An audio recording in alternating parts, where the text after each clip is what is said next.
За бүгдээр нь энэ өдрийн мэндийг хүргэе. Нийгмийн даатгалын ерөнхий бүхэнд одоо нийгмийн даатгалын багц зүйлийн шинжилгээний талаар мөн одоо тайлан бэлтгэж юун дээр анхаарал зохих ёстой гэдэг талаар мэдээлэл өгнө. Нийгмийн даатгалын ерөнхий газрын сургалт хариуцсан мэргэжилтэн Цэрэнчимэд байна. За тэг бүгдээр нь энэ өдрийн мэндийг хүргэе. Гадаа бол одоо бас дачигнсан хүүтэн байна те. Энэ сайхан шалгуурыг даваад ингээд хүрэлцээд ирсэн та бүхэндээ маш их баярлалаа. Тэгээ та ямар ч байсан тодорхой хэмжээний нийгмийн даатгалын талаар ойлголт өгөх байхаа гэж бодож байна. За ингээд нийгмийн даатгалын багц хууль маань болохоор 2024 оны 1 сарын 1-ээс мөрдөдөж эхэлсэн. 2023 оны 7 сард бол батлагдсан байгаа. За энэ хуулийн дээр одоо юу заасан бэ? Ямар өөрчлөлтүүд орсон бэ гэхээр зэрэг нийгмийн даатгалын харилцаа бол зөвхөн нийгмийн даатгалын хууль тогтоомжоор зохицуулна гэдэг ийм заалт орсон байна. Өмнө нь бол одоо бас бусад хуулиас хамааралтай байсан. Тэгвэл одоо яг нийгмийн даатгалын харилцааг зөвхөн нийгмийн даатгалын хууль тогтоомжоор зохицуулна гэсэн ийм заалт орж ирсэн байна. За мөн олон улсын төрх зохицуулалт орсон. Энэ нь юу вэ гэхээр зэрэг нийгмийн даатгалын үндэсний зөвлөл гэж байдаг. Нийгмийн даатгалын үндэсний зөвлөл гэдэг маань нийгмийн даатгалын эрх барих дээд байгууллага байдаг. За тэгэхээр энэ байгууллагын хажууд ямар газрууд орж ирсэн бэ гэхээр маргаан олон нийтийн хяналтын зөвлөл тэгээд маргаан хянан шийдвэрлэл одоо хоёр газар байгуулагдсан байна. Мэргэжлийн бус хороо гэдэг. Мэргэжлийн бус хороо олон нийтийн хяналтын зөвлөлт гэдэг ийм хоёр газар байгуулагдсан. За энэ газрууд нь ямар үүрэгтэй вэ гэхээр зэрэг одоо нийгмийн даатгалын сангийн хөрөнгийг санхүүгийн хэрэгсэлд оруулах энэ дэр зөв орж байна уу, буруу орж байна уу? Энэ нь одоо яаж явж байна гэдэг талаас нь олон нийтийн хяналтын зөвлөл буюу мэргэжлийн бус хороо нь удирдах явуулах юм байнамаа. За мөн дээрээс нийгмийн даатгалын үйлчлэгээ болохоор бүрэн захимдсан байгаа. За шинэ програм орж ирсэн 2024 оны 1 сарын 1-ээс бол энэ програмууд хэрэгжээд явж байгаа. Одоо та бүхэн бол порталын даатгал CGM гэсэн сайт руу ороод түүгээр бол тайлангаа өгөөд явж байгаа. За мөн дараагийн үе шат нь юу гэхээр зэрэг нэрийн дансны орлогыг одоо үе шаттай мөнгөчүүлж хагас хуримтлалын тогтолцоонд оруулах бол хууль эрх зүйн орчин бол бүрдсэн байна. За энэ орчин дээр ямар хүчин бүрдсэн бэ гэхээр энэ заалт бол хуулинд ороод ирсэн байна.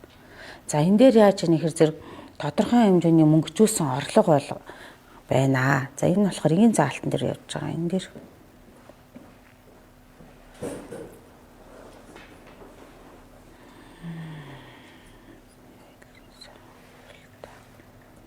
за энэ яг энэ дээр ирэхээр дахиад ярьчээ.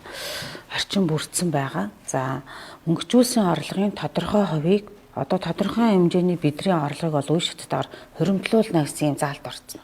За тэгвэл энэ орлогын тодорхой хувийг болохоор зэрэг даатгуулагчийн эрүүл мэнд боловсрол орон сууцны санхүүжилтийн их үүсвэр зарцуулах бол одоо нөхцөлийг бүрдүүлэхээр юм хууль эрх зүйн орчин бол гарцсан байгаа.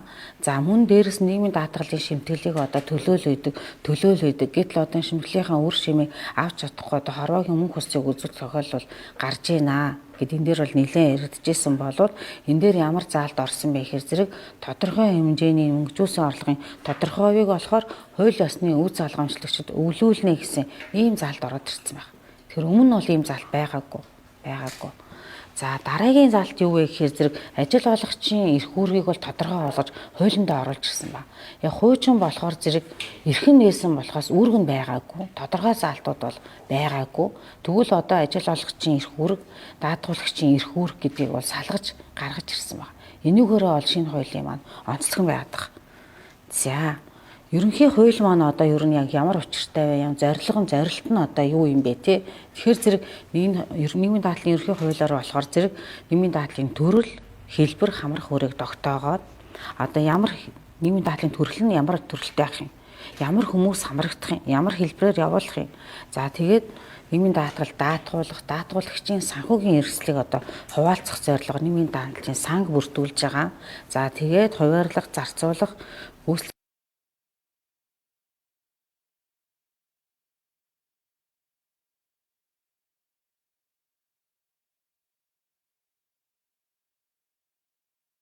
яг даатгал гэдэг үг чинь яг ямар учиртай юм бэ? Даатгал гэдэг үг маань өөрөө болохоор риск гэдэг үгнээс гартлаа. Риск гэдэг чинь бол эрсдэл шүү дээ, тий? Эрсдэл. За тэгвэл эрсдлийг хамгаалах нэг механизм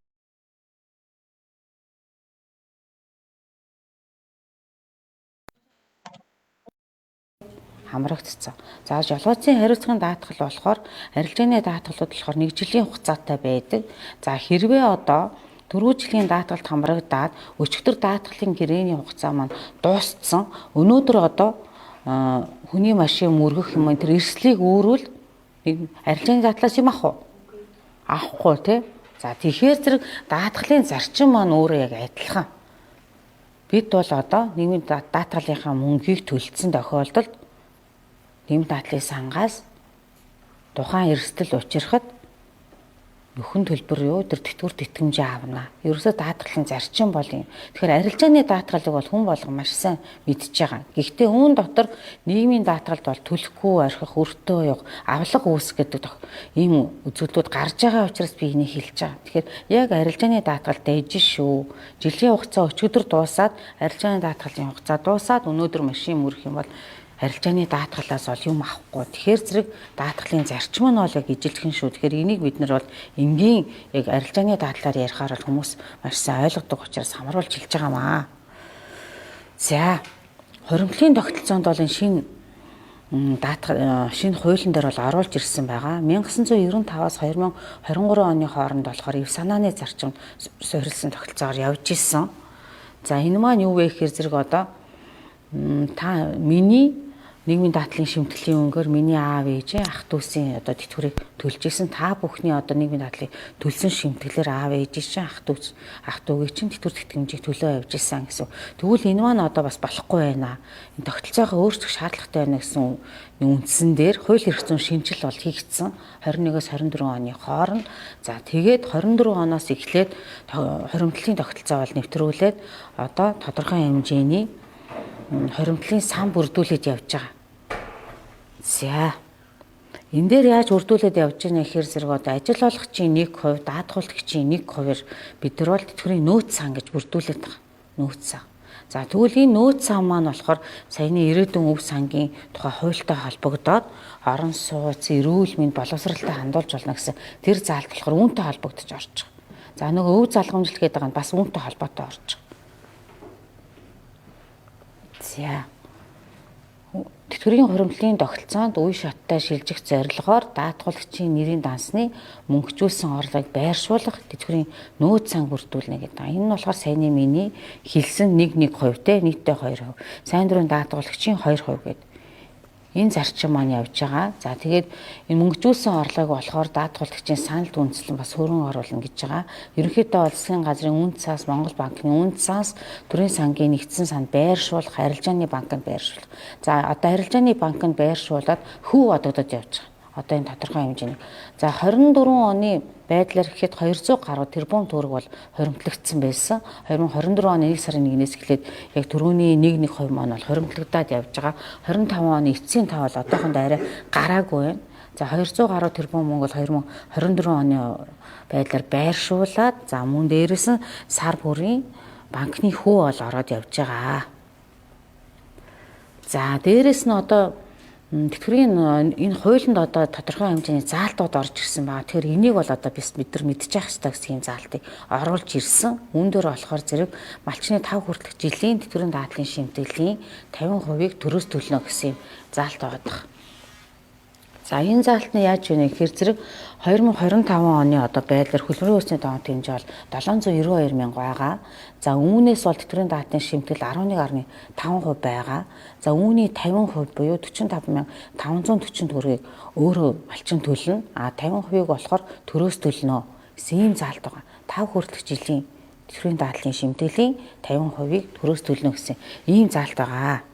За энэ ямар учиртай вэ гэхээр одоо малчид бол биднээс 5 насаар арай өмнө тэтгэвэр тогтоологддог байгаа. Өнөөдөр бол эрэгтэй хүн 60-таа тогтоологож хахад малчид 55-таа тогтоологно. Эмэгтэй хүн 55-таа тогтоологоход эмэгтэй малчин бол 50-таа тогтоологно гэж байгаа. Хойшоо бол байгаа. Тэрэн дээр би нарийн задрагааг ярьж гин. За мөн дээрээс нь тэтгэврийн даатгалын шимтгэлийг 100% төрөөс хариуцах ийм заалт орж ирсэн байна. Энэ ямар заалт орж ирсэн бэ гэхээр зэрэг одоо эмнэлгийн хяналтанд байнга байдаг масаргаа шаардлагатай хүүхдэд хардаг эцэг эхүүд байдаг да. Одоо ингээд ажил хийхээр хүүхдийг харах хүн байхгүй. А хүүхдэд хараад ажил хийхээр хүүхдийг харах хүн байдаг. За тэгвэл тэр хугацаанд нөгөө шимтлээ төлөх боломжгүй бас тохиолдлууд байна те. Хүний амьдрал баян юм чин ажил хийж чадахгүй нөгөө эмнэлгээр явах одоо саргаа шаардлагаас санхүүгийн хувьд юм боломжгүй тохиолдлууд байгаа тийм. За тэгвэл энэ дээр ямар заалд орж ирсэн бэ гэхээр зэрэг энэ хүмүүсийн тэтгэврийн даатгалын шимтгэл буюу 91,080 төгрөгийг усын төсөөд төлнө гэсэн ийм заалд орж ирсэн ба 2024 оны байдлаар 24 оны 1 сарын 1-ээс. За энэ 24 оны байдлаар ихэд 3,000-аад гаруй эцэг эхүүд бол энд хамрагдсан байдаг судалгаагаар. За мөн дахиад нэг юм заалтаа байгаа.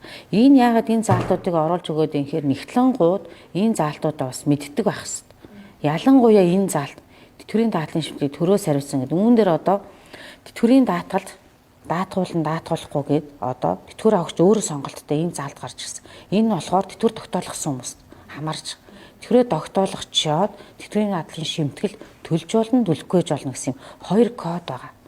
Тэр кодыг бол та нар анхаарах хэрэгтэй. Тайлан өгөхөд ялангуяа энийг маш сайн анхаарад тухайн хүний тэгтээ болцолтой нас байгаад байгаа. Жишээлбэл энэ жилийн хувьд болохоор 57 нас эмэгтэй 57 нас 3 сар хүрсэн хүн тэтгэврийн даатгалын шимтгэл даатгуулахгүй болно гэсэн энэ кодоор тайлагна. Тэгэхээр зэрэг энэ болцод хүрчээд нөгөө хүн маань хүсэлтөө өгөх юм бол 2.3-аас 4.3-ын хооронд шимтгэлээ төлөх нь биш тий. Тэтгэврийн даатгал даатгуулахгүй, дээрээс нь ажилгүйдийн даатгал даатгуулахгүй. Ажилгүй хүн биш тэр хүн чинь тэтгэврийн хүн байгаад байгаа. За тэгвэл энэ хүн яаж ийхэр тэтгэмжийн даатгал үйлдвэрлэлийн ос нөхөрлөх шалтгааллах өвчний даатгал энэ хүн даатгуулж байгаа байхгүй. Тэгэхээр 2.3-аас 4.3. Энэ гэхдээ өөрийн хүсэлтээр тухайн иргэний хүсэлтийн дагуу энэ кодоор тайлгнах юм. Би тэтгэврийн даатгал даатгуулахгүй байх хүсэлтэй байна гэдэг нөгөө танаа ажилтан өргөлөө гаргаад өгөх юм бол та нар энэ кодоор нь тайлагнаа гэсэн. Эрэгтэй болохоор зэрэг энэ жилийн хувьд 62 нас 3 сартай. Энэ жилийн хувьд шүү. Өмнөх жилүүдийн онууд бол бас өөр байгаа. Түрүү жилийн хувьд болохоор 57 настай эмэгтэй эрэгтэй 62 настай гэж. Тэрний өмнөх жилд болохоор зэрэг 24 оны байдлаар болохоор зэрэг эмэгтэй 56 нас 9 сартай эрэгтэй 61 нас 9 сартайгаа буураад явна гэсэн. Ер нь бол жил болгон 3 сараар нэмэгдэж байгаа. Тэгэхээр өмнөх жилүүд болохоор 3 сараар буураад явна гэсэн. Өмнөх жилүүдийн хүн байвал тэрийг харна гэсэн үг. За энэ дээр бас нөгөө буруу төлөөд идэг тохиолдлууд нэлээд байлээ. Би бас дүүрэг өдрөө ярьсан. Ямар зөрчил алдаа тогтолцоод ер нь гарч ийна. Тэгэхээр энэ тэтгэврийн даатгалын шимтгэлийн кодн дээр нэлээд анхаарахаар залтууд байгаа гэж бол надад хэлсэн. Тэгэхээр тийм учраас би дамжуулж хэлж байгаа надад. За мөн дээрээс нь цалин хөлсөнд хэрэглэх ихтгэл зүйрийг жилбэр шинжилэн тогтооно гэсэн заалт гарсан. Тэгэхээр тэтгэвэр бол жил болгон нэмэгдээд байгаа тий. 24 оны 1 сард бол 100,000-аар нэмэгдсэн, 25 оны 1 сард бол 6,200 нэмэгдсэн, 26 оны 1 сард болохоор сая 80,000 төгрөгөөр нэмэгдсэн байна. За тэгээд ихтгэл зүйрийг бас жил болгон өөрчлөлт тогтооно гэсэн байна. За нийгмийн даатгалын шимтгэлийг нөхөн төлөхийг хориглоно гэсэн заалт гарсан. Хууль зааснаас бусад тохиолдолд. Энэ ямар заалтууд байна гэхээр зэрэг ажил олгогч нийгмийн даатгалын шимтгэлийг ногдуулах орлогыг нуусан буюу хэмжээг нь санаатаагаар бууруулсан. Энэ тохиолдолд улсын байцаагчийн актын дагуу нөхөн төлөвлөж байгаа. За ажил олгогч тухайн сардаа шимтлээ төлөөгүй эсвэл дутуу төлсөн тохиолдолд бас мөн улсын байцаагчийн актын дагуу нөхөн төлөвлөж байгаа. За 3 дахь заалт бол юу гэхээр нөгөө сайн дурын даатгалч байгаа. Сайн дурын даатгал төлдөг хүмүүс ямар ойлголттой байдаг вэ гэхээр зэрэг одоо нэг 2-3 жилийн өмнө сайн дурын даатгал би төлж ирсэн. Одоо тэрийг нөхөн төлж болох уу гэдэг байхгүй. Тэгэхээр тийм юм бол байхгүй. Одоо жишээлбэл энэ жилийн хугацаанд бод тэ энэ 1 сард одоо сайн дурын даатгалын гэрээгээ байгууллаа. 12 сарын хугацаатай. 2026 оны 12 сарын 31-ний дуустал хугацаанд таны гэрээ байгуулагдсан байна. За тэгвэл одоо 1 сарынхаа сайн дурын даатгалын шимтгэлээ төлчихөөд 2, 3, 4 сарынхаа төлөөгүй байжгаад 6 сард би нөгөө сайн дурын даатгалыг төлөё гэх юм бол алтангтай төлнө. Алтангтай нөхөж төлж болно. Энэ маань яаж юм хэрэг гэрээнийхээ хугацаанд нөхөн төлөх боломж нь байгаад байгаа. Алтангатайгаа. За энэ заалтыг хэлж байгаа. За тэгвэл дараагийн заалт юу гэхээр хууль бусаар ажлаас халагдсан, хил сэргээр мөрдөгдсөн, хорих яалт эдэлсэн тухай шүүхийн шийдвэр гарсан тохиолддог гэж. Тэгэхээр ажлаасаа нөгөө халагдчаад тухайн иргэн одоо үндэслэлгүй халагдсан байна гэж шүүхэд хандсан тохиолдолд шүүхээс тухайн иргэнийг ажилтан томилох тухай шийдвэр гаргаад тухайн иргэний нэмийн дадлын шимтгэлийг төлнө гэж шүүхэн шийдвэр гарсан тохиолдолд энэ бол одоо нөхөн төлж байгаа. Ийм заалт. За тэгэхээр эдгээр тохиолдлуудад нөхөн төлөх юм бэ? Эдгээрээс бусад тохиолдолд бол нөхөн төлөхийг хориглоно гэд хуулиараа заагаад өгсөн байна.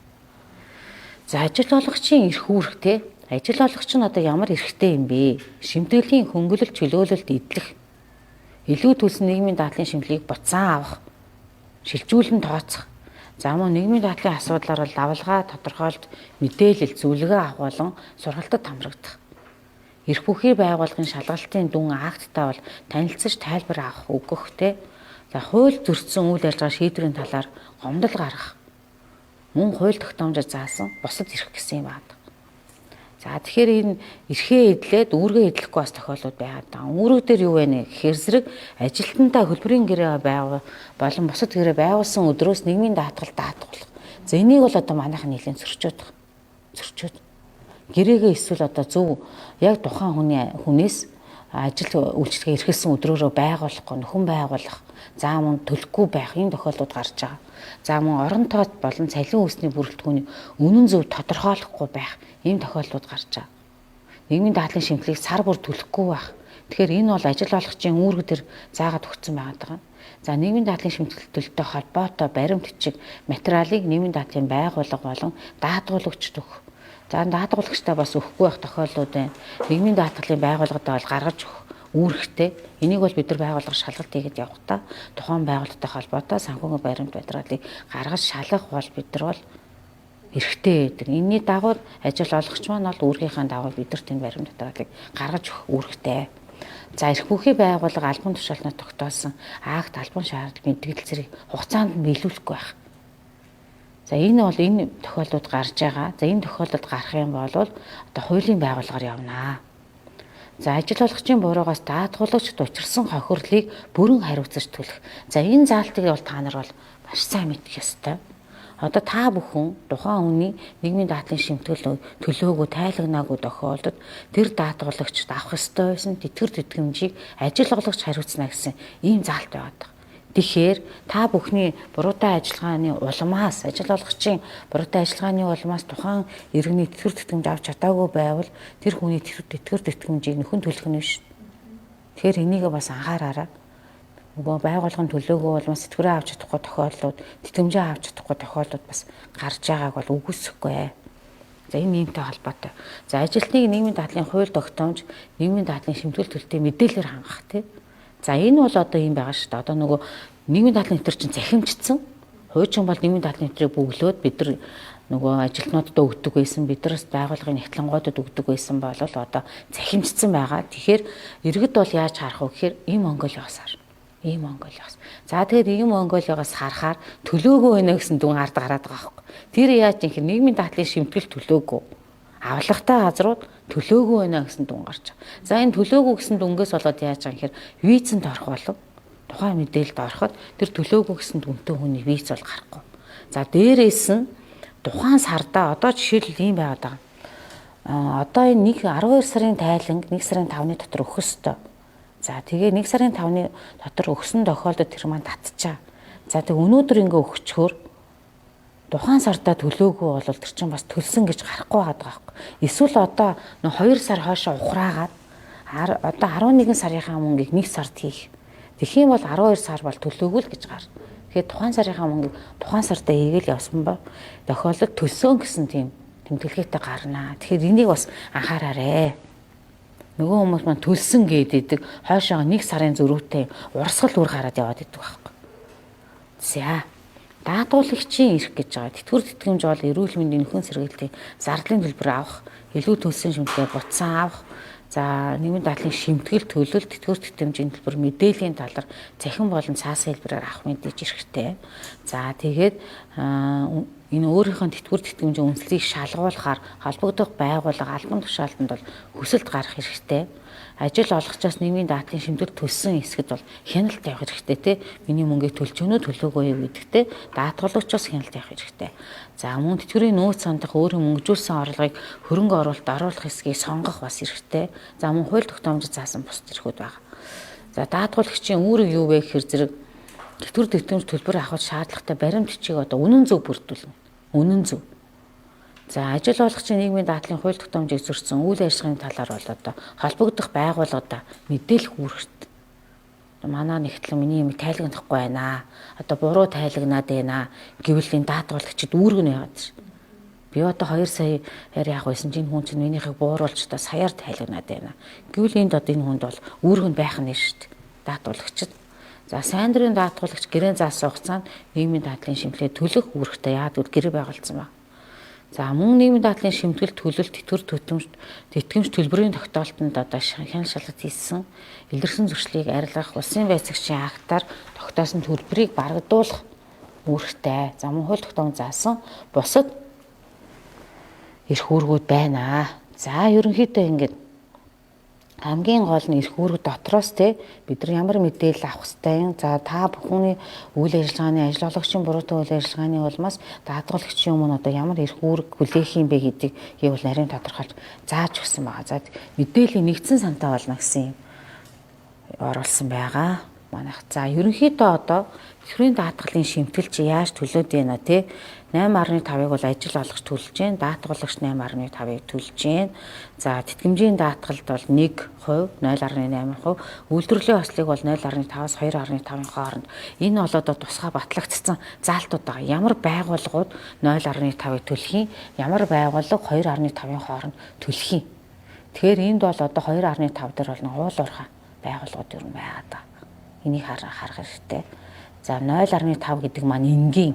За энэ дээр харин ямар өөрчлөлт хуучин хуулиас 23 оны хуулиас ямар өөрчлөлт орсон бэ гэхээр зэрэг өмнө нь бол одоо уурхайд ажилладаг байгууллагын ажилчид бүгдээр 2.5-аар үйлдвэрлэлийн ослоо төлдөг байсан. Офисын ажилтнаж байсан, газрын доорч байсан. Тэгвэл одоо шинэ хуулиар яасан бэхээр офисын ажилтан бол 0.5% төлнө.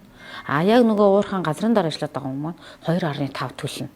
Тэгэхээр үн дээрээ нөгөө нэгтлэнгууд маань ажилтнуудаа ялгаж зааглах нь шүү дээ. Офисын ажилтан, офисын бус ажилтан, хөлбөрийн хүнд нөхцөлд ажиллаж байгаа, газрын дор ажиллаж байгаа.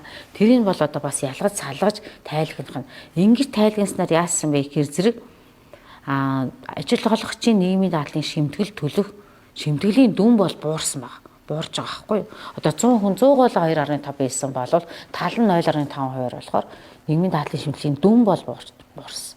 Тэгэхээр ажил олгогчийн төлөх дүн буурахаар одоо дарамт багасна гэсэн. Дарамт багасна гэсэн.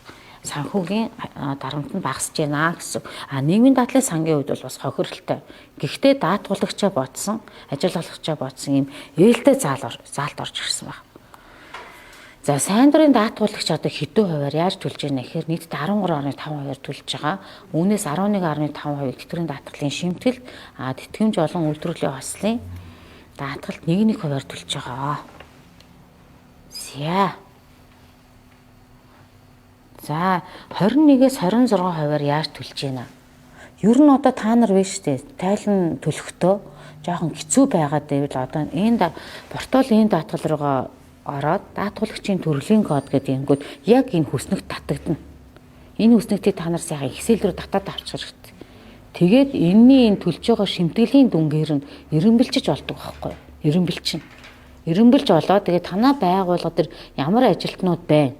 Тэрийгэ зөвхөн татаж аваад бусдыг устгаад нэг шийт рүү өөр шийт рүү хавуулчих. Тэнгүүд яг тэрийгэ гаргаж ирээд сайхан урдаа тавьчих. Танаа дээр ямар төрлүүд байна. Жимбэтлэн сайхан тавьж агаад тэрийгэ хараад ардаа ямар хідэн төрлөөр шимтгэлийн дүн нь хэд байна уу? Кодууд нь хэд байна уу? Тэгээ сайхан урдаа тавьчихарч их ойлгомжтой болоод гараад ирнэ.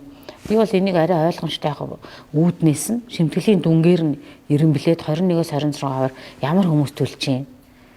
За тэгээд цаашаагаа болохоор өндөр насны тэтгэвэр тогтоолгосон тэр тэтгэвэр авагчийн төлөх шимтгэлийн хэмжээ гэдэг энэ даатгуулагчийн төрлөөр эренбэлчиж байгаа. Тэнгүүд одоо ямар нь 19.3-аас 21.3 төлөх юм. Ямар нь одоо 2.3-аас 4.3-аар төлөх юм. Энэ цэргийн тэтгэвэр тогтоолсон хүмүүс бас мөн хамаарагдаж байна. За тэгэхээр энийг бас хараад та нар яг хамгийн гол нь энийг харахад юу вэ гэхээр маш ойлгомжтой. Даатгалагч хэдэн хувийн ажил олгогч хэдэн хувийн нийтдээ хэдэн төгрөгийн шимтгэл энэ код төрлөөр тайлбарсан тохиолдолд авах юм. Энэ шинэ хуулийн дээр яасан бэ гэхээр зэрэг өмнө 4-5 код байсан. Тэгвэл шинэ хуулиар бол энэ кодууд бол нэлээд сайн задарч өгсөн байна. Задраад дээрээс нь шимтгэлийн дүнтэйгээ уялдаж өгсөн байна. За тэгэхээр энийг та бүхэн сайн хараарай гэж хэлген. Одоо тайлан өгөхөд хамгийн гол зүйл даатгуулагчийн төрлийн код байна. Энэ дээр хүмүүс андуураа тайлбарчаад байгаа. Одоо жишээлбэл ямар яаж ийм заалтууд гарч ирэх хэрэг одоо энэ Сүхбаатар дөрвөн ямар зөрчлүүд гараад ингээд асуухаар тэтгэвэр тэтгэмж аваагүй хүнийг тэтгэвэр тэтгэмж авдаг гэсэн кодоор тайлагнаад өгсөн тохиолдлууд бол нилээдгүй гарч ингэж нилээдгүй гарч. Тэгэхээр энэ дээр одоо буруу тайлагнах энэ тохиолдолд ихтэй залруулга хийхэд нилээ асуудалтай болсон. Тайлагнаагүй хүн хохирох юм бол яах вэ гэхээр 2017 оны 7 сарын 1-нд бол зөрчлийн тухай хуулиар ордог болсон байгаа.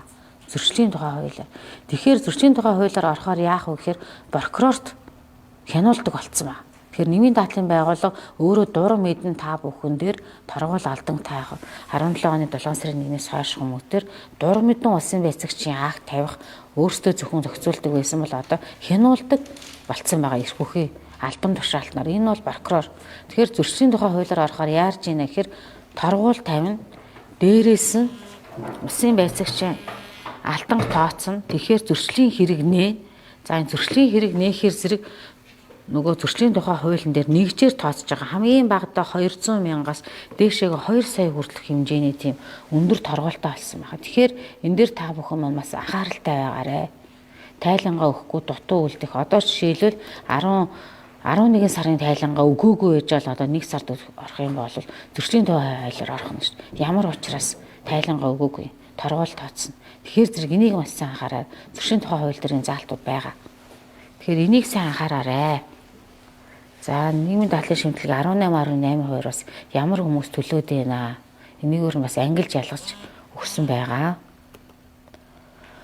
За нийгмийн даатгалын шимтгэлд ногдох орлогын бүрэлдэхүүн гэж байгаа. Энэ хөлбөрийн тухай хуулийн 83 дугаар зүйл, 101 дугаар зүйл, 112 за энэ заалтууд байна те. Ер нь бол ийштэй 2024 оны шинэ хуулийн дээр ямар заалтууд орсон гэхээр ажлын хөлс гэж үздсэн бүх орлогоос нийгмийн даатгалын шимтгэл авна гэсэн заалтууд орсон байна. Ажлын хөлс гэж үздсэн бүх орлогоос авна. Тэгэхээр энийг маш сайн анхаараарай. За дээрэс нь сонгуулийн хэсгийн хороонд ажилласан ажилтнанд болох урамшууллаас өмнө авдаггүй байсан бол нийгмийн даатгалын шимтгэл авдаг болсон. Энэ бол угаасаа шууд сонгуулийн хорооноос шууд тайлагнаад явж байгаа. Төрийн албаны тухай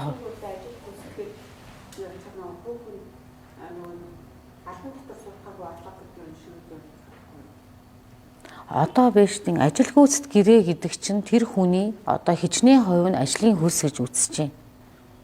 Хичнээн ер нь ажлын хөлс гэж үзсэн бүх зүйлээс л авна гэсэн ийм заалт орж ирсэн байна.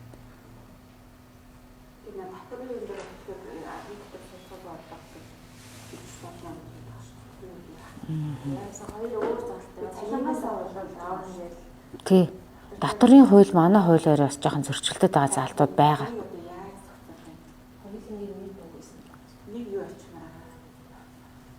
Тэрийг манай бодлогын мэдчихэж байгаа. Ерөнхийдөө одоо нэг залруулах баг. Бодлогын бол яг нийгмийн даатгалын байгууллагын онцлог нь өөрөө юу вэ гэхээр зэрэг татвар болохоор зэрэг бидний одоо авж байгаа зүйлээс татвар аваад буцаагаад бол бидэрт үйлчлэг үзүүлэх байгаа шүү дээ 2% шимтгэл орж байгаа тий. Одоо бидэрт буцаалт гэж зэрэг болж байгаа. А нийгмийн даатгалын байгууллагын онцлог нь өөрөө юу вэ гэхээр зэрэг бид авсан шимтгэлээрээ буцаагаад тэтгэвэр тэтгэмж нөхөн төлбөр болгож гаргаж байгаа байхгүй. Оролт гаралттай. Тэгэхээр яг ийм байгууллага болохоор улсын хэмжээнд бол яг ийм үйл ажиллагаатай газрууд байхгүй. Онцлог нь өөрөө.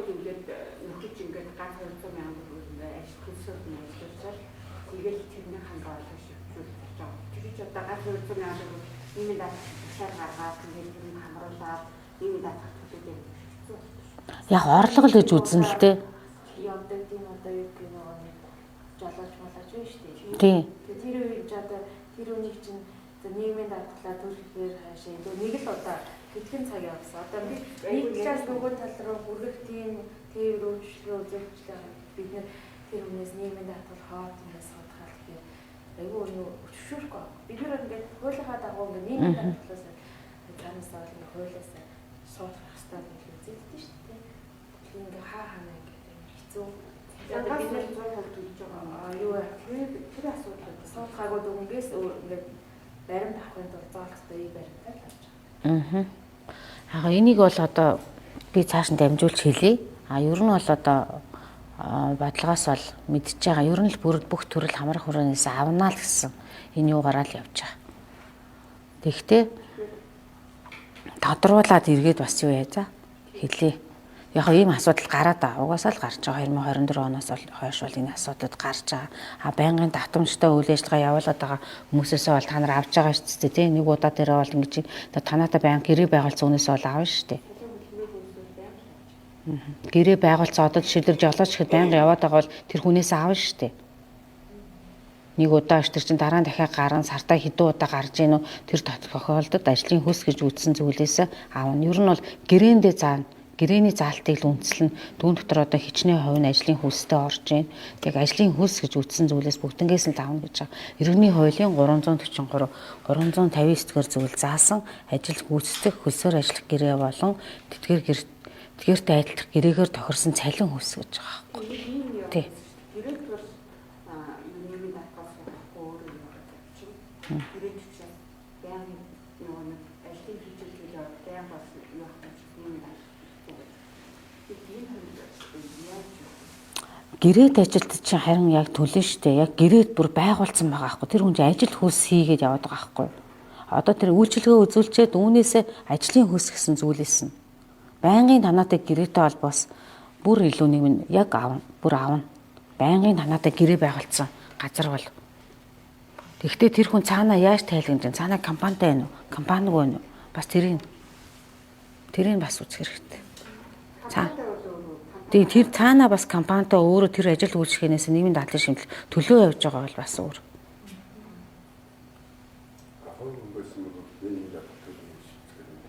Тий.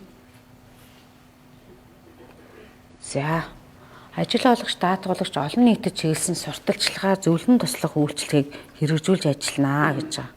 За үүний дагуу яг өнөөдөр бид та бүхэнд одоо нийгмийн дадлын талаар хуулийг сурталчлаад за тэгээд нийгмийн дадлын мэдээлэлээр хангаж байгаамаа. За дээрэс нь нөгөө саяны кодууд гэдээ ярангуй тэтгэврийн дадлын талаар бид нар мэдэх шаардлагатай байгаа байхгүй. Тэгэхээр зэрэг тэтгэврийн даатгал дээр ямар тохиолдолд орж ийн, хэдэн настай хүн орж ийн гэдэг талаар би та нартаас ерөнхий мэдээлэл өгчий. За энэ шинээр мөрдсөн заалтан дээр болохоор тэтгэврийг бол олон давхарга тогтолцсон шилжүүлэн гэсэн байгаа. За даатгуулагч өндөр насны тэтгэврт өөрийн сонголтоор гарч болно гэсэн заалт байгаа. За мөн дээрэс нь дараас нь 7 жил бол 5 жил болцсон байгаа. Олон жил шимтгэл төлгийг урамшуулж байгаа. Өндөр насны тэтгэврийн зохицуулт гэсэн заалт орсон. Төрийг бол жил болгон нэмэгдүүлж байгаа. Энийг одоо би тас бүрдэн тайлбарлаад явчихсан. За олон давхарга тогтолцоон шилжинэ гэсэн ийм заалт орж ирсэн. Тэгэхээр энэ ямар заалтыг хэлээд байна гэхээр зэрэг нэгдүгээр давхарга болохоор бидний тэтгэврийн дадлын сангаас авж байгаа тэтгэвэр. Хоёрдугаар давхар болохоор хувийн нэмэлт тэтгэвэр гэсэн ийм тогтолцоог оруулж ирнэ гэдэг. Хууль эрх зүйн орчны суурин дээр бол бүрдүүлээд энэ заалтыг оруулаад ирсэн ба. Хувийн нэмэлт тэтгэврийн тухай хууль бол их хурлаар сая орсон. За тэгээд аддоохондоо бидэрт арай ирээгүй нь ерөнхийдөө бол батлагдсан байгаа. Одоо журам гараад ирэхээр яаж мөрдөж явах уу гэдэг заалт нь гараад ирнэ. Энэ нь яаж байгаа вэ гэхээр одоо яг нөгөө арилжааны даатгалтай адилхан. Тэгвэл сайн дурын үндсэн дээр гэж. Нэгдүгээр болохоор тэтгэврийн дадлын сангаас авна. Хоёрдугаарт болохоор хувийн нэмэлт тэтгэвэр гэдэг маань арилжааны даатгалыг хэлж байгаа. Түрүүн би нөгөө жолоочийн арилсан даатгалын талаар ярьсан да. За тэгвэл арилжаанд болохоор зэрэг одоо гинтийн ослын даатгал, хөлбөрийн жадраа алсын даатгал гэж бас байдаг. Тэнгүүд нийгмийн даатгалын байгууллагаас одоо жишээлбэл одоо үйл явж яагаад нэг халтарч унлаа гэж бодъё тий. Халтараад унлаа, хөлбөрийн жадраа алсын тэтгэмжийн мөнгө авчлаа. Тэгвэл гинтийн ослын буюу хөлбөрийн жадраа алдалт даатгалсан хүн бэ гэж бодъё. Тэгэнгүүт тэр хүмүүс бас арилжааны даатгалаас хөлбөрийн чадраа алдсны юм уу гинтийн ослын даатгалын мөнгө авна. Тэгхийн бол нэг гэрслээс хоёр их хүүсрээс санхүүжиж. Тэгэхээр зэрэг тэтгэврийн даатгал гэдэг маань өндөр наслаг гэдэг маань бас нэг эрсдэл. Тэгэхээр зэрэг өндөр насалсныхаа энэ эрсдэлд орсныхоо төлөө яах вэ гэхээр нэгдүгээр тэтгэврийн даатгалын сангаас тэтгэвэр аавна. Хоёрдугаарт бол сайн дурын үндсэн дээр даатгалсан тохиолдолд хувийн нэмэлт тэтгэврээс бас санхүүж ийм боломжтой байдаг. Тэгэхээр олон давхаргад тэтгэврийн тогтолцоог бүрдүүлээд даатгуулагчийг олон их үүсвэрээс тэтгэвэр авах боломжийг одоо юм бүржүүлчихсэн ийм заалт орж ирсэн. За насны хувьд болохоор за 22 жил 3 сарыг уулна тодруулах байсан тодруулаагүй.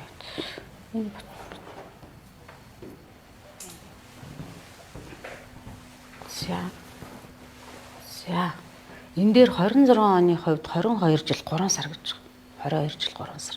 Тэгэхээр энэ маань 2018 оноос эхлээд 3 сараар нэмэгдсэн байна. 3 сараар. Тэгэхээр түрүүний нөгөө даатгуулагчийн болцолт нас гэж би ярьсан шүү дээ. Тэнгүүд 26 оны хувьд бол 22 жил 3 сар хагаад байгаа хэрэг. Тэгэхээр түрүү жил насны хүрсэн бол тэтгэврт харсан хүн бол 22 жилтэй. Ер нь бол ийм байгаад байгаа. За яг энэ жилийн хувьд ажилласан жилийн болцол 22 жил 3 сар байна. За тэгвэл би одоо өнөөдөр 1 сарын 19-нд 55 хүрлээ. Тэгвэл миний ажилласан жил 22 жил байна. Тэгвэл би яг өнөөдөр очиод нийгмийн даатгалын байгууллагад очиод тэтгэврээ тогтоолох гэхээр нийгмийн даатгалын байгууллага юу гэх нь вэ? За та 22 жил ажилласан юм бэ. За та өнөөдөр 55 нас хүрсэн байна. Энэ хоёр болцлоо хангасан учраас танд өнөөдрөөс өндөр насны тэтгэвэр тогтоолох боломжтой гэсэн. Ийм хариу өгөөд би өнөөдрөөс тогтоолох боломжтой. Тэгвэл бас нэг заалт байгаа. Хөлбөрийн гэрээ цуцалсан өдрөөс гэж. Хөлбөрийн гэрээгээ би 2 сарын 1-ээс цуцлах юм бол 2 сарын 1-ээс тогтоолгоно. Хөлбөрийн гэрээгээ 18-наар цуцлах юм бол 19-нээс тогтоолгоно. Тэгэхээр хөлбөрийн гэрээ цуцлсан өдрөөс тогтоолгоно гэж байгаа. Мөн насанд хүрсэн байх, ажилласан жилийн болцлоо хангасан байх гэж байгаа. За тэгвэл одоо энэ 22 жилийн болцол хангаагүй яах юм? Өнөөдөр би одоо 55 настай. За нийгмийн даатгалын байгууллагад яваад очлоо. 20 жилтэй байна гэж бод. 20 жилтэй. За би 20 жил ажилласан өнөөдөр 55 нас хүртлээ гэд яваад очиход нийгмийн даатгалын байцаагч юу гэх вэ гэхээр өмнөөс та энэ жилийн 22 жил ажилласан болцол 22 жил 3 сар ажилласан болцлыг хангаагүй байна гэж хэлнэ. Тэгэхээр би яах вэ гэхээр зэрэг 2 жил 3 сарын дараа тэтгэврээ тогтоолох эсвэл нэгдүгээртэй эсвэл би хоёрдугаар 2 жил 3 сар ажиллах ийм хоёр болцол надад гарч ирж байгаа байхгүй. За дээрэс нь энэ дээр бас нэг заалт байгаа. Эмэгтэйчүүд болохоор хүүхдийн тоогоор ажилласан жил нэмэгддэг болсон байгаа тий. Нэг хүүхэд юу лээ? 1 жил 6 сар. 2 хүүхэд 3 жил. 3 хүүхэд 4 жил 6 сар. 4 хүүхэд 6 жил гэж бодъё тий. Тэгэхээр би 2 хүүхэдтэй гэж бодъё. Тэнгүүд би 20 жил дээр 2 хүүхдийнхаа 3 жилийг нэмэхээр 23 жилтэй болох нь тий. Тэгэхээр энэ жилийн 22 жил 3 сарын болцлыг би хангацсан бай. За тэгэхээр нийгмийн даатгалын байцаагч үзээд та 20 жил таны 20 жил дээр 2 хүүхдээ чинь 3 жилийг нэмээд таны 22 жил 3 сарын болцол хангаж байгаа учраас та өнөөдөр тэтгэврээ тогтоолох боломжтой гэсэн юм хариу. За тэгэхээр энэ хүүхдийн жил болохоор зөвхөн тэтгэвэр тогтооход л орж байгаа. Хүүхдийн тоогоор ажилласан жил бол нэмэгдэж байгаа. За мөн дээрээс нь нийгмийн даатгалын сангаас ямар хүмүүс төр тогтоолгож авч байгаа вэ гэхээр зэрэг хамгийн доод нь өндөр насны төр тогтооход хамгийн доод нь 10-аас доошгүй жил ажилласан байх. 10-аас доошгүй жил ажилласан тохиолдолд хувь тэнцвүүсний төр тогтоолгоно. Энэ 22 жил 3 сар болохоор бүрэн тэтгэврийг хэлээд байгаа. Бүрэн тэтгэвэр. Тэгэхээр 10-аас доошгүй жил ажилласан хүн дээр хүүхдийн тоогоор ажилласан жил нэмэгдэж орж байгаа. Энэ 10 жилтэй хүн бол өнөөдөр шууд тэтгэврээ тогтоолж чадахгүй. 2 жил 3 сарын дараа тэтгэврээ тогтоолгоно гэсэн үг. Ийм байгаа яг өнөөдрийн хуулиар. Гэтэ даатгуулагч өөрөө хүсвэл тэтгэврээ тогтоолно гэж байгаа. Өөрөө би цаашд ажиллана гэх юм бол ажиллаад явж болно. Өөрөө хүсээд өнөөдрөөс би тогтоолгоно гэвэл би өнөөдрөөс тогтоолгож болно. За үүн дотор одоо саяны энэ 57 нас 3 сар 62 нас 3 сар харгалзахгүй хүмүүс байгаа. За энэ хүмүүс ямар хүмүүс вэ гэхээр юм хөнгөлтөө нөхлөөр тэтгэвэр тогтоолох хүмүүс байгаа. Энэ ямар хүмүүс гэхээр нэгдүгээрт бол хүүхдийн олон хүүхэдтэй их юм болцлоор 4 хүүхэдтэй ээжүүд байна уу? За 4 хүүхэдтэй хамаатан садан ах дүү те байгаа ах те байгаа ах. За тэгвэл энэ хүмүүс яавах вэ гэхээр зэрэг хамгийн бага хүүхэд нь 6 нас хүрсэн байх хэвээр. Нийт ажилласан жил нь 20 жил байх хэвээр. За тэгээд 50 нас хүрсэн тохиолдолд олон хүүхэдтэй их юм болсоор тэтгэр тогтоох боломжтой. Өнөөдөр одоо жишээлбэл би 50 настай хамгийн бага хүүхэд маань 6 нас хүрсэн. Ажилласан жил маань 20 жилтэй байвал би өнөөдрөөс тэтгэр тогтоох боломжтой байх нэ. За төрүүлсэн болон 3 хүртэл настайд нь үрчлээ авсан 4 ба түүнээс дээш хүүхэдтэй 6 нас бол өсгсөн гэхээр хамгийн бага хүүхэд нь 6 настай байх ёстой гэж. За үүнд одоо мөн адилхан тэр газрын доор ажилласан тий хортой халуун хүнд нөхцөлд ажиллаж байгаа хүмүүс байгаа шүү дээ. Энэ хүмүүсийн болцлоод байдаг. Эднэр ямар болцлоод вэ гэхээр зэрэг газрын доор ажилласан эрэгтэй хүн бол 10 жил газрын доор хуурахад ажилласан. Нийтдээ ажилласан жил нь 20 жил гэж явж байгаа. За хортой халуун нөхцөл гэхээр одоо станцын 100хан цэхийн хүн бэ гэж бодъё. Тэгвэл 10 жил станцын 100хан цэхэд ажилласан. Нийт ажилласан жил нь 20 жилтэй. Эмэгтэй хүн 7 жил 6 сар байх юм бол нийт ажилласан жил нь 20 жил. Ер нь яг энэ тухайн ажил мэргэжилтэд энэ болцол ажилласан жилийн шалгуурыг хангаад нийтдээ 20 жил ажилласан. Энэ насныхаа болцыг хангацсан байх юм бол тэр тогтоох боломжтой гэж. Саяны нөгөө 22 жил 3 сар 57 нас 3 сар 62 нас 3 сар гэсэн болцлыг бол хангах шаардлагагүй хүмүүс бол эдгээр хүмүүс аа. Өнөөдрийн мөрж байгаа хуулиар. За мөн нас харгалзахгүй тогтоолгож байгаа хүмүүс юу гэхээр сонгодог мэргэжлийн урлагийн байгууллагад ажиллаж байгаа хүмүүс аа. 20 жил энэ мэргэжлийн байгууллагад ажилласан эсвэл 25-аас доошгүй жил нийгмийн дадлыг шимтгэл төлсөн үүнээс 15-аас доошгүй жил нь энэ мэргэжлийн байгууллагад ажилласан бол нас харгалзахгүй. Мөн төмөр замын зэрэгжүүлсэн хамгаалтын албанд 25-аас доошгүй жил алба ажилласан байх юм бол нас харгалзахгүй тогтоолгоно гэдэг. Энэ хүмүүс бол хിവэрэ хуучин хууль хിവэрэ хуулийн заалтанд хിവэрэ мөрдөгдөж байгаа. За дараас нь 7 жил бол 2018 оноос эхлээд нэмэгдсэн байгаа. 19 он 6 жил, 20 он 7 жил байсан бол 24 оноос буцаад 5 жилийн дунджаар тогтоологддог болсон байна. За олон жил шимтгэл төлөхийг урамшуулна гэдэг ийм заалт орж ирсэн. Энэ болохоор 2029 оноос мөрдөгдөж эхлэх юм. 2029 оноос болохоор жил тутмын 2%-аар тооцож бодно гэж. Тэгэхээр энэ бол 30-аас дээш жилтэй хүмүүс нарыг илүү мэдэгдэжээ. Тэгэхээр яг энэ заалт нь олон жил шимтгэл төлөхийг урамшуулна гэдэгтэй яг уялдаатай байгаа. За өндөр насны төрийн тусгай зохицуулт гэдэг ийм заалт орсон одоо мөрдөгдөд 2 дахь жилдээ явж гин те 24 25 он. За энэ ямар заалт вэ гэхээр зэрэг одоо гэр бүлийн 2 өндөр насны төр авагч эхнэр нөхөр 2 явж агаад байж агаад хамт амьдарч агаад аль нэг нь хорвоогийн мөнхөсийг үзүүлэхэд тухайн нас орсон хүний тэтгэврийн тухайн нас орсон хүний нөгөө гэр бүлийн хүн нь болохоор тэтгэвэр нь 20%-аар нэмэгдэнэ гэсэн үг. Сая төгрөг авдаг байсан бол 200 мянган төгрөгөөр тэтгэвэр нь нэмэгдэнэ гэсэн үг. Түүний авч байсан тэтгэврийн 20%. Тэгэхээр нас орсон тэтгэвэр авагчийн 20%-аар гэсэн үг. Сая төгрөг байвал 200 мянга. Өөрөө сая төгрөг авдаг байх юм бол өөрийнх нь тэтгэвэр дээр 200 мянган төгрөгийн нэмэгдэл авна гэж үзэж байгаа. Тэгээ энэ ямар хүмүүс хамрагдаж байна гэхээр зэрэг гэр бүлийн тухай 7-1 гэдэг нь гэрлэлтийн баталгаа хэлж. Гэрлэлтийн баталгаатай 20 бод үнэс дэш жил хамт амьдарсан. За гэрлэлтийн баталгаагүй хүмүүс яах вэ гэхээр зэрэг нөгөө хүүхдийн төрсний гэрчлэгээ авдаг. Тэр хүүхдийн төрсний гэрчлэгээ дээр аав ээжийнх нь ер нь хоёулаа бэж идэв ш тэ. За тэгвэл тэрийг бол нөгөө эрх бүхий байгууллагын баримт бичиг байна гэж үзээд үүгээр бол авж байгаа. Тийм гэрлэлтийн баталгаагүй тохиолдолд тэр төрсний гэрчлэгээг нь бас үндэслээд олгож байгаа. За энэ бол одоо хүүхэд нь одоо 20 нас хүрсэн байх нь шүү дээ. Тэгэхээр тэрийг үндэслээд олгож байгаа. За тэгээд 24 оны 1 сарын 1-ээс хойш нас орсон хүмүүст хамаарч байгаа. Энэ заалт нь хууль батлагдсанаас хойш 24 оноос урагшаа хүмүүс бол хамаарахгүй нь ш. Энийг бол нэлээ их хүмүүс асууж байгаа хамаарах уу гэд. За энийг бол би одоо яг хөгшчүүлтэй хүний хувьд бас боломжийн заалт байна гэж харж байгаа. Яг гэргийн хүнийхээ хувьд харахаар. Одоо жишээлбэл юм байгаа шүү дээ. Эмээ өвөнөр чинь өвөө болохоор зэрэг байрны мөнгө төлнө. Эмээ болохоор одоо сүү талхаа авна. За тэнгууд одоо яг нэг нь өнгөрчөхөд яг нөгөө өвөний тэр орлого бол байхгүй болчихж байгаа шүү. Тэнгууд энэ 200 мянгаар одоо ямар ч гэсэн нэг хүний байрны мөнгийг бол ямар ч гэсэн төлчих юм байна даа л гэж харж байгаа. Зүгээр энгийн хувь иргэнийхээ хувьд харахад ямар ч гэсэн ийм заалт бол байгаагүй шинээр орсон юм заалт. За тэгээд тэтгэврийг одоо яаж бодож байна те? Тэтгэвэр бодох аргыг бол сонголттой болгосон байгаа. За энэ дээр болохоор 1960 оноос оны өдрөөс өмнө төрсэн 1960-аас 79 оны хооронд төрсэн хүмүүс болохоор цалинд үндэслэн аргаар тэтгэрээ тогтоолгож байгаа. Цалин үндэслэн арга гэдэг маань 5 жилийн дунджаас тэтгэрээ тогтоолох нэ. 79 оноос хойш төрсэн хүмүүс болохоор нэрийн даасны аргаар гэж. За тэгвэл 60-аас 79 оны хооронд төрсэн хүмүүс болохоор энэ хоёр аргын аль нэгийг сонгож тогтоолгож болно гэж. Тэгэхээр нэрийн даасны арга гэдэг маань та хичнээн хэмжээний мөнгө төлсөн таны тэр төлсөн шимтгэлийн хэмжээнд чинь үндэслэн тооцно гэж.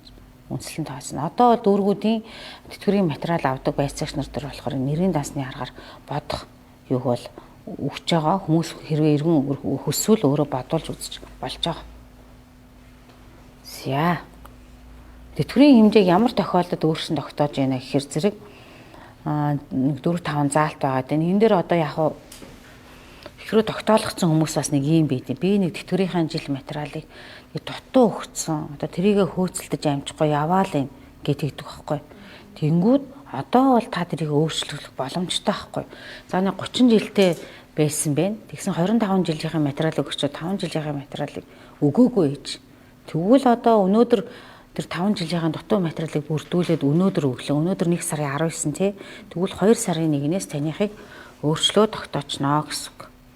Өөрчлөн тогтоож болно гэсэн. Тэгэхээр 2 сарын 15-наас өмнө өгөх юм бол 2 сарын 1-ээс нэмэгдэнэ гэж ойлгоорой. Тухайн сарын 15-наас өмнө хойно гэсэн юм заалт байна хуулийн дээр. Тэгэхээр 2 сарын 15-наас өмнө л өгчих юм бол 2 сарын 1-ээс өөрчлөн тогтоолгож болох нь. За мөн та нарт одоо нөгөө тэтгэвэр тогтоолгоод ажил хийж байгаа хүмүүс байгаа шүү дээ. Ажилтнууд. Тэр хүмүүс болохоор тэр 15-наас хойно өмнө нөгөө ажилласан жилийнхаа нэмэгдлийг өгөх юм бол бас 2 сарын 15-наас өмнө өгөх юм бол 2 сарын 1-ээс нэмэгдэх нэ ш. 12 сар ажиллачаад жилээ нэмүүлж байгаа. За мөн одоо ажилласаа гарсан тий халагдсан тохиолдолд хамгийн бага нь одоо 6 сараас дээш хугацааны шимтгэл төлсөн байх юм бол тухайн хугацааныхаа ногдох дүнгээр бол тэтгэврээ нэмэгдүүлж байгаа. Нэмэгдүүлж болж байгаа шүү. За энэ гэр бүлийн гишүүдийн тооны өөрчлөлт гэдэг нь тэжээгчийн хаалсны тэтгэврийг хэлээд байгаа. Ер нь бол одоо нийгмийн даатгалын сангаас 3 төрлийн тэтгэвэр байгаа. Нэгдүгээрт болохоор өндөр насны тэтгэвэр, хоёрдугаарт хөдөлмөрийн чадраа хаалсны тэтгэвэр, гуравдугаарт болохоор тэжээгчийн хаалсны тэтгэвэр гэж байгаа. Хөдөлмөрийн чадраа хаалсны тэтгэвэр гэдэг маань хөдөлмөрийн чадраа 50 ба түүнээс дээш хувь алдсан тохиолдолд хөдөлмөрийн чадраа хаалсны тэтгэвэр авахыг хэлж байгаа. За тэжээгчийн хаалсны тэтгэвэр гэдэг маань одоо тухайн гэр бүлийг тэжээж ийсэн хүн маань харваагийн мөнх хүсийг үзүүлсэн тохиолдолд тухайн гэр бүлд одоо байгаа насанд хүрээгүй хүүхдүүд болон тэтгэврийн насны хөгжлийн бэрхшээлтэй 70-аас дээш хувийн хөдөлмөрийн чадраа алдалттай ийм хүмүүс болохоор тэжээгчийн хаалсны хамрагдах хүмүүст ороод тэр тогтоолгодог. За тэгвэл нийгмийн даатгалын энэ болцол ер нь бол 3-аас доошгүй жил нийгмийн даатгалын шимтгэл төлсөн байх хэрэгтэй. Хөдөлмөрийн чадраа хаалсны тэтгэвэр. Тэжээгчдэр болохоор хөдөлмөрийн чадраа алдахаас өмнөх 5 жилийн 3 жил гэж байгаа. Эсвэл нийтдээ 5 жил нийгмийн даатгалын шимтгэл төлснөөс сүүлийн 1 жил тасралтгүй гэсэн заалт байна. За тэгвэл одоо яг энэ болцыг хангаагүй хүмүүс яах вэ гэхээр халамжаас тогтоолгоно. Халамжаас ажилласан жилийн болцолгүй хүмүүс болохоор халамжаас хөдөлмөрийн чадраа хаалсны тэтгэвэр тэжээгчийн хаалсны тэтгэвэр тогтоолгодог. Өндөр настангууд ч гэсэн адилхан 10-аас доош жил нийгмийн даатгалын шимтгэл төлсөн тохиолдолд халамжаас тогтоолгоно. Нас бол яг адилхан. Өнөөдөр халамжийн хүн болохоор эрэгтэй 62 нас 3 сар, эмэгтэй 57 нас 3 сар. Тэгэхээр нийгмийн даатгалын нас, халамжийн нас хоёр бол яг ижилхэн ба өндөр нас тогтоолгоно.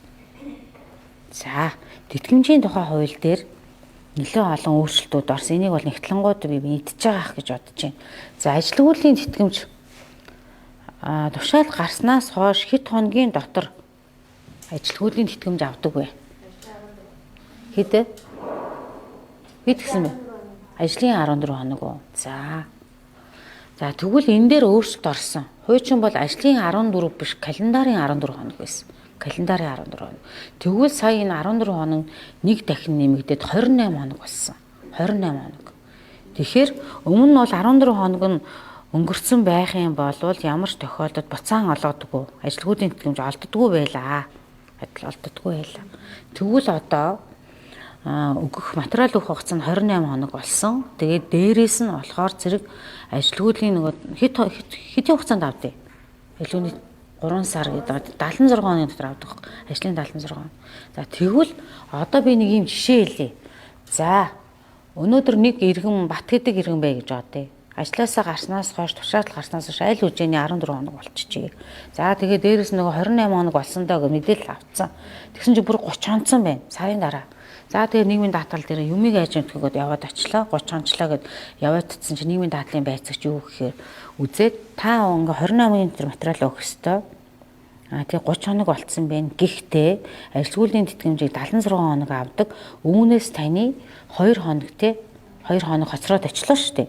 2 хоногийн чинь хасаад 74 хоногийн чинь хоногт ноогдох ажилгүйдлийн тэтгэмжийг танд олгоно гэж байна. Тэгэхээр ийм уян хатан болцсон байна. Нэгдүгээр жаасын гэхээр материал өгөх хугацаа нэмэгдсэн. За мөн дээрээс нь материал өгөх хугацаа өнгөрсөн ч гэсэн 76 хоногт та хизээ яваад очно ноогдох хэмжээнийхээ ажилгүйдлийн тэтгэмжийг авах боломжтой болсон байна. Тэгэхээр зэрэг энэ бол их уян хатан болсон юм зохицуулт заалт орж ирсэн гэж хэлэхэд болно. Тэгнь одоо 1 хоног үлдсэн байсан ч авах нь ш. 75 хоног өнгөрчөд 1 хоногийнхаа тэтгэмжийг ч гэсэн авч болох нь ш. За мөн дээрэс нь ажилгүйдлийн тэтгэмж авахд бас ийм заалтууд байгаа л да. Бас ажил хийж ягаад ажилгүйдлийн тэтгэмжээ авч ягаад ажилд орчдөг шүү дээ. Тэнгүүтээ дахиад буцаа гарчдаг. Тэр тохиолдолд нөгөө бас нэг хоног байгаа. Энэ тэр заалт маань энд яахгүй. Тэр тохиолдолд одоо жишээлбэл 40 хоног авчаад 36 хоног үлдсэн байлаа шүү дээ. Тэнгүүд нөгөө газараа ороод удаагүй гарчлаа нэг сар болоод гарчлаа. Тэгвэл үлдсэн нөгөө 36 хоногийн тэтгэмжийг бас буцаагаад авна гэсэн. Одоо ингэж байна. Ийм асууж болох юм. Асуусан. Ажилгүйдлийн тэтгэмж бол одоо хугацаа маань ирсэн гэдэг нь манай сангийн удаа холбоотой байна. Тий. Одоо намтай нэг кейс авахгүй 10 сар ажилгүйдлийн тэтгэмж авчаа нөгөө 10 сарын. Одоо энэ чинь 1 сар гэж аваагүй. Одоо бол авсан л ах хэвээр. За одоо 1 сар авсан байна. 10 дараа авсан байх хэвээр. Гэтэл нөгөө маань 1 сараас эхлээд ч юм уу одоо нийгмийн даатгал тайлбар бол өмнөхөө угаасаа хугацааныхаа хооронд авах хэрэгтэй авна эсвэл Авна. Ер нь бол ийм байгаа юм л да. Би одоо харуулаад тийм шимтгэлийн хувь хэмжээ. Тэтгэмжийн даатгалд одоо бид нар байна штэ. Тэтгэврийн даатгалтаар 8.5% төлж байгаа. Тэтгэмжийн даатгалд 1% ажил олгогч төлөөд даатгуулагч болохоор 0.8% төлж байгаа. Тэгэхээр маш бага хувийг төлж байгаа. Ажилгүйдлийн даатгалын сан.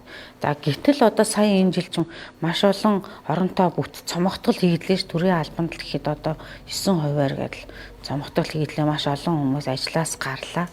За яг энэ дээр бол ажилгүйдлийн даатгалын сангийн ачаалал бол нэмэгдсэн. Тэгээ өгч чадаагүй бол тохиолдол бол гарсан.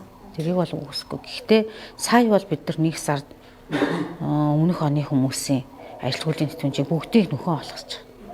Одоо бол ер нь ихэнх нь авцсан ба. За мөн дээрээс нь ажилгүйдлийн тэтгэмж бодох одоо хувь хэмжээ бол өөрчлөлт орсон байгаа. Өмнө 45%-аар байсан бол 50% болсон. 50 байсан бол 55 болсон. Тэгэхээр 5 пунктээр нэмэгдэнэ гэхээр нөгөө авах мөнгөнд дүн нэмэгдэнэ гэсэн. За энэ 121-ээс 179 гэд төлбөрийн чадраа алдсан дээр бол 50 55 75 гэж шууд өсөрж исэн бол 60 гэсэн юм хувьд голд нь орж ирсэн байгаа. За мөн ихэр хүүхэд төрүүлсэн ээж аавууд байна уу? Хоёрхан хамаатан садангууд байгаа юу? За тэгвэл ихэр хүүхэд төрүүлсэн ээжийн одоо энэ тэтгэмжийн дүн дээр бол өөрчлөлт орсон байгаа.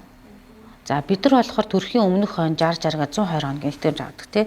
Тэгвэл ихэр хүүхэд төрүүлсэн ээж болохоор 140 хоногийн тэтгэмж авч байгаа. 20 хоногийн нэмэгдэлтэй. 20 хоногийн. Нөгөөд нэг 100 хоногийн мөнгө бодоход нэг хоногт ноогдох тэтгэмжийн дунд 100 гэж бодоход 20 хоногоор үржүүлэхээр нэг 2 сая орчмын дүнгээр нэмэгдсэн байна гэж дунджаар тооцоолж бодоход тий. За ийм дүн орсон байгаа. За мөн одоо ажилгүйдлийн тэтгэмж авахтаа одоо өгөх зохицуулт нь өөрчлөлт орсон юм бол тэгвэл авах болцолтнэр нь бас өөрчлөлт орсон байна. Авах болцолт дээр нь ажилгүйдлийн тэтгэмж болохоор 24 сар нийгмийн даатгалын шимтгэл төлсөн буюу сүүлийн 3 сар тасралтгүй байсан бол сүүлийн 9 сар тасралтгүй гэсэн ийм өөрчлөлт орсон байна. Анх удаа авж байгаа хүнд. За хоёр дахь удаа авж байгаа хүнд яах вэ гэхээр зэрэг ажилгүйдлийн даатгалын шимтгэлийг өмнө авсан эхний удаа авснаас хойш 12 сар нийгмийн даатгалын шимтгэл төлсөн. За тэгээ сүүлийн 3 сар тасралтгүй гэсэн юм заалт орж ирсэн байна. 2 дахь удаага авахад.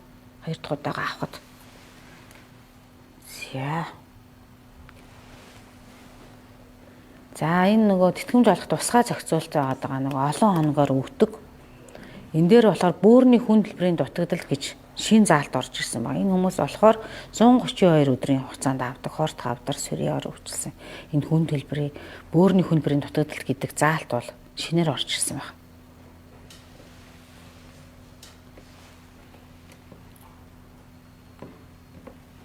За ажил олгогчид үзүүлэх шимтгэлийн хөнгөлт гэж ийм заалт орж ирсэн. Өмнө нь бол байгаагүй.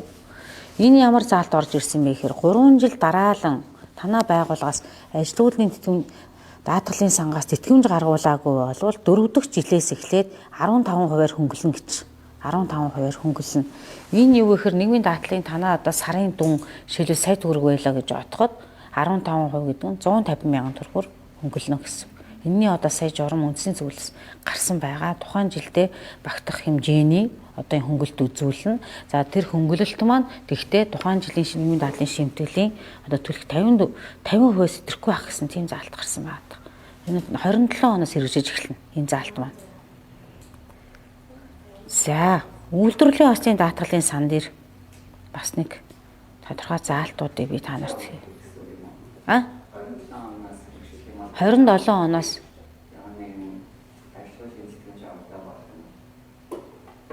саяны энэ хөнгөлөлтөө 27 оноос одоо 3 жил дараалан гэж байгаа байхгүй юу. Тэнгүүд үгүй хууль батлагдсанаас хойш 24, 25, 26 гээд хууль батлагдсанаас хойш.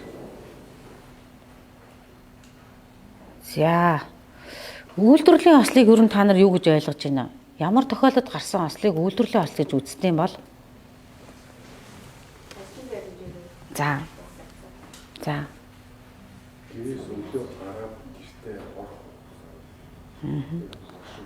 Хуучин болохоор юм байсан. Ажлын байран дээр ажлаас ирэх очих зам. Тэгээд энд 3 заалт байсан. За тэгвэл энэ бол сая шинэ хуулиар 8 хуульд бол заалт бол задраад үүн дээр болохоор олон улсын болон улсын хэмжээний спортын тэмцээнд оролцох явцдаг шинэ заалт орсон байна. Энэ тэмцээнд оролцож байгаад бэртэж хэмжсэн хүмүүс бас байдаг. Нилээдгүй олон тохиолдлууд гардаг.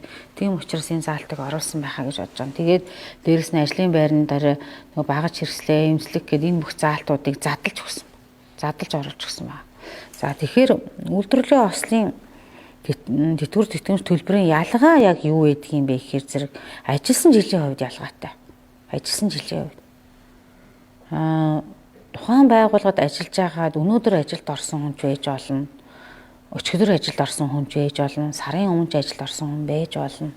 Энэ хүмүүс үйлдвэрлэлийн ослд үртгэх юм бол үйлдвэрлэлийн ослын даатгалын сангаас нөхөн төлбөр тэтгэвэр тэтгэмж төлбөр авахдаа 100% авдаг.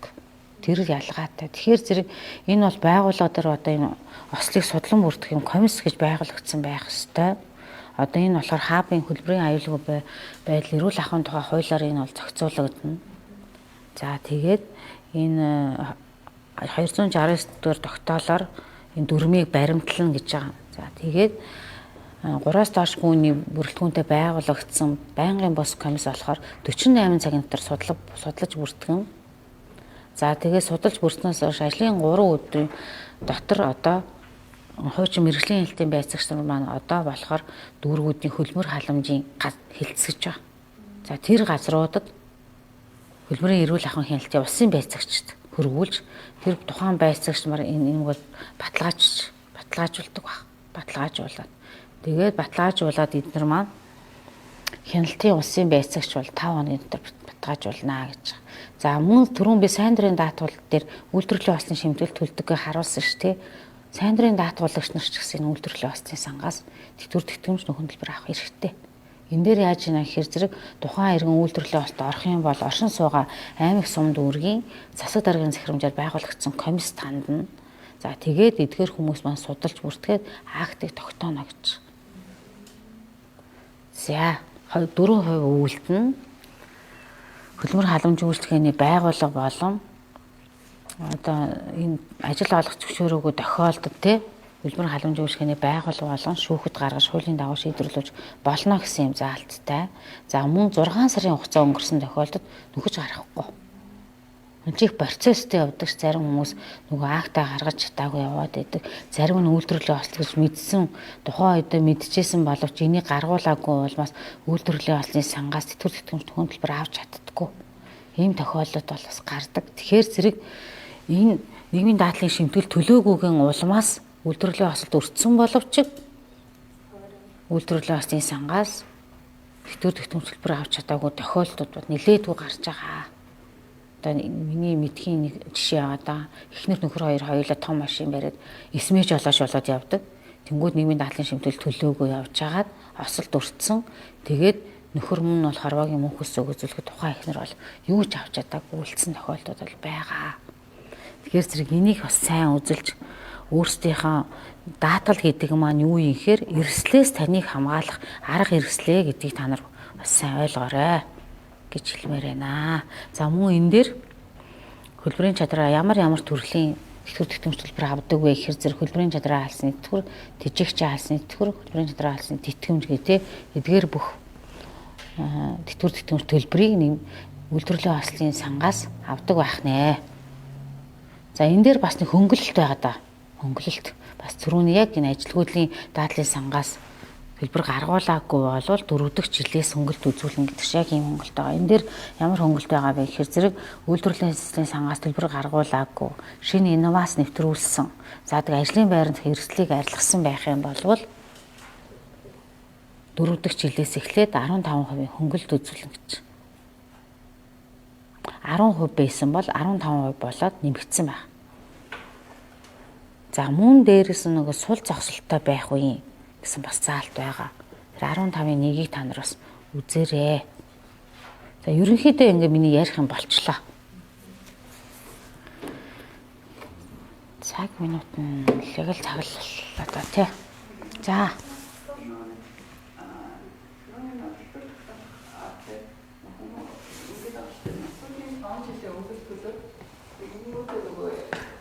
Тэгээд нэг ажил хийж нэг авто хийж байгаа бол яг магадгүй тохиолдсон тэгээд нөгөө масаа ажилласан үедээ хацуулсан. Тэндээ нэг юм яриад байгаа шүү дээ. Тэгээд таашиг өөрчлөлт.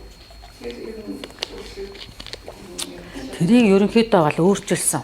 Яаж өөрчилсөн бэ гэхээр зэрэг ийм байгаа даа. Одоо өнөөдрийн хөлбөрийн үлсний дээд хэмжээ 7,920 мянга байна. За тэгвэл сайн дурын даатуулагчийн дээд хэмжээ болохоор 5,544 мянга.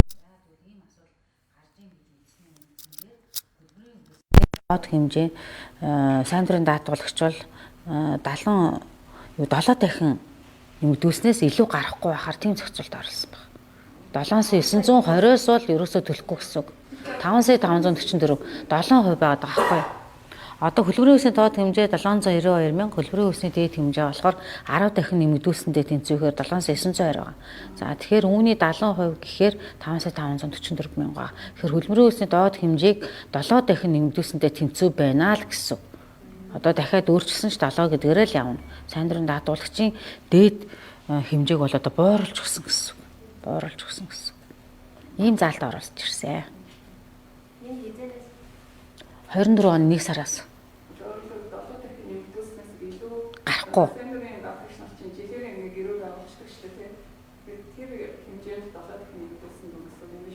Тэгин 7 дахин нэмэгдүүлснээс дээшээ шимгийн даатгалын шимтгэлийг төлөхгүй л гэсэн үг. Тийм. Тэгэхээр 7,920-той адилтгаж очих боломжгүй болсон гэсэн үг. За.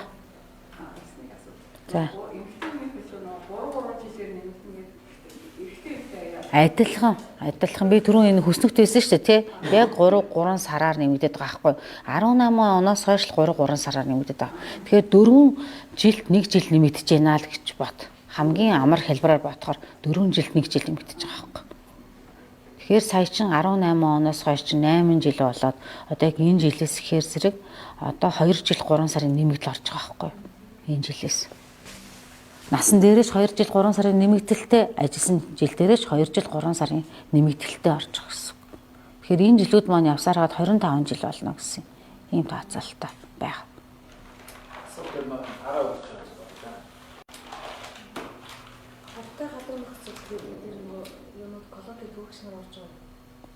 Колонкийн түгээгч нар уу?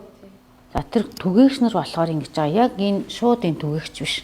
Цаашаа бүр нөгөө нэгт баазын түгээгч биш, оператор гэдэг нэр усууд нь бас өөрчлөгддөг байгаа. Оператор болцсон билээ тий. Оператор бол.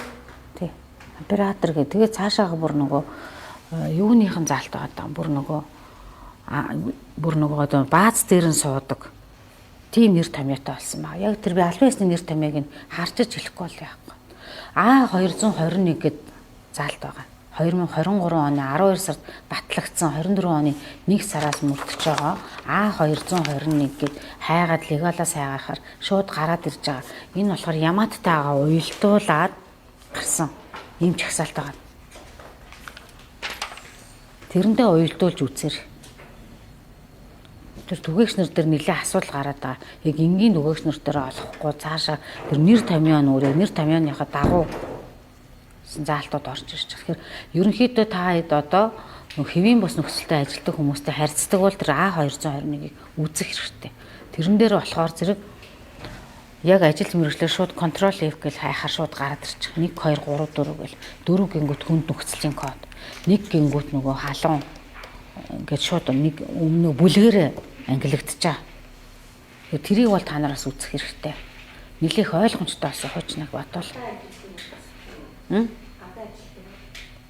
Гадаад гэхдээ ямар мэргэжил дээр вэ нү? Ямар одоо салбар дээр вэ нү гэдгээс шалтгаална. Жишээлбэл юу хийдэг вэ? Гэхдээ ямар байгууллагын юу хийдэг вэ?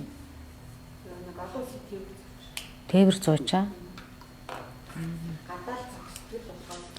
А221-т байна уу гэж үзээд хэрвээ байхгүй байх юм бол тухайн байгууллага нь хүсэлт гаргаад хөлбөрийн нөхцөл тодорхойлох төв гэж байгаа. Тэр байгууллагад хүсэлтээ гаргаад ажлын байрны хэмжилтийг хийлгээд энэ нөхцөлийн жагсаалтанд оруулах бүрэн эрх нь ажил олгогчд байгаа шүү. Тэр чин дандаа газар зогсвол хэцүү шүү дээ, тий? Хэцүү. Халуун торж Тэгэхдээ тэрийг харин яг тэр нөгөө мэргэжлийн байгууллагууд нь хэмжилт хийдэг байхгүй. Тэр хүн гадаа хэдэн цаг зогсоод байгаа. Ажлын 8 цагаас гадаа нь хэдэн байна? Хэдэн дотор байна? Жишээлбэл одоо архивын ажилтны гиуд тоос шорооных нь хэмжилтийг хийн. Гэхээс агуулад нарийн байгууллагад очиж яг ажлын байран дээр нь зураг авалт хийчихэж энийг яг нөхцөлийн жагсаалтанд оруулдаг. Харин тэр байгууллага нь өөрөө шийднэ. Тухайн ажил мэргэжлийнхаа заалтыг оруулах уугүй юу гэдэг чинь тухайн ажил олгогчийн өөртөө хийх байхгүй. Энэ хүмүүсээ бид нар оруулмаар байна. Өөртөө яг миний хэлсэн шиг хүсэлтээ гаргаад ажлын байрны зураг авалт авах болнаас. Тэгээ шир одоо орж байгаа нэр томьёонууд байгаа шүү дээ. Мэргэжилтэн гэдэг нь менежер олцсон. Зарим нь оператор гэдэг нэр томьёонуудын өөрчлөлт те. Тэрийг бол өөрчилж оруулах хэрэгтэй байхгүй. За үүнтэй холбоотой асуудал гарах юм бол одоо дүүргүүдэд маргаан хянан шийдвэрлэх зөвлөл гэж байгаа. Ерөнхий газараас маргаан хянан шийдвэрлэх төв зөвлөл гэж байгаа. Тухайн А221 дээр байгаа ажил мэргэжлийг хийж байгаа боловч нэр томьёоны хувьд зөрөөтэй бас адилтгах тийм албан тушаалд орохоор байх юм бол тухайн маргаан хянан шийдвэрлэх зөвлөлд хүртэл хүсэлтээ гаргаж өгөөд шийдвэрлэх бололцоо таах. За тэгээд ерөнхийдөө ярих зүйл болсон бол за асуу. Одоо төрийн гэсэн байгууллага. Юу гэ? Төрийн гэсэн байгууллага. За. Хөлсөөр одоо зүгээр яг хүнтэй харьцуулаад байрны засаг хэлэлтэй тийм үү? Байгууллага засаг. Нөгөө хүнд чинь яхаад нэгний даатгалын нөгөө хүн маань өөрөө ангаараа тийм нэгээд явдаг болохоор өсөлгүй тийм үү? Юу төлөвлөх юм оролцож байгаа. Тэгэхээр байгууллага нийгэмд мөнгө гаргаж байгаа ч урамшуулал яг гаргачих нөгөө мөнгө чинь тийм. Тэгэхээр одоо нийгмийн даатгал нөгөө байгууллага маань урамшуул байсан гэсэн юм тийм үү? Тийм. Гэхдээ нөгөө хүн бас тэрээ за би өөрөө байгууллага дээр өөр юм дээр гаргая гэсэн бол цаа байгууллага аль эсвэл өгнөөс нь нийгмийн даатгалын юу төлнө гэж ойлгох уу? Жишээ нь одоо ийм хүн байж болох байхгүй юу? Одоо ингээд нөгөө юу вэ штэ. За засвар хийж ялаа гэж бодъё. Цаанаа ийм нөгөө засвар үйлчлэгээ явуулдаг компанитай байна гэж бодъё. Зүгээр тэг компанитай тэр байгууллагатай харьяалагдаад тэгээд танаад ажил үйлчлэгийг хийж юм. За тэгвэл тэр хүний ажлын хөлс гэдээ байгаа шүү дээ. Ажлын хөлсөөр нь тухайн хүн цаад байгууллагада ажиллаад нөгөө хөлснөөс үнэтэй тодорхойлох хичнээн төрний энэ сарын миний одоо хөлс би тэдэр олоод түүнээсээ тайлагнах гэх. Тэрнтэйгээ л уялдах хэрэгтэй доо. Ер нь бол. Тэг уялдах ёстой. Тэхгүйгээр бууруулаад төлөх юм бол дараа нь танаа байгууллага дээр тэр хүнд 10 сая төлс. За эсвэл нэг 5 сая төлсөн байх нөгөө 2 сараар тайлагнах ч юм уу. Тэгэхээр зөрөө үүснэ гэсэн үг. Ер нь.